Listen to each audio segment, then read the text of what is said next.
এই মুহূর্তে সবচেয়ে বড় ঘোষণা, 26,000 চাকরি বাতিল মামলায় গ্রুপ সি এবং গ্রুপ ডি কর্মীদের জন্য সুখবর। এই 26,000 চাকরি বাতিলের মধ্যে গ্রুপ সি 4,000 এবং গ্রুপ ডি 2,000, মোট 6,000 শিক্ষাকর্মী নিযুক্ত ছিল। এই শিক্ষাকর্মীদের মধ্যে 2 থেকে 2,500 যোগ্য ছিল।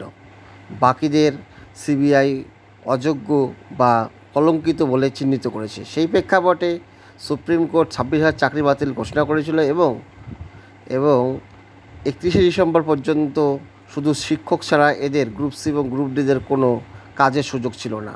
কিন্তু সেই প্রেক্ষাপটে মমতা ব্যানার্জি জানালেন, চাকরিহারা গ্রুপ সি এবং গ্রুপ ডি কর্মীদের জন্য সুপ্রিম কোর্টে রিভিউ পিটিশন করা হবে বলে জানালেন মমতা ব্যানার্জি।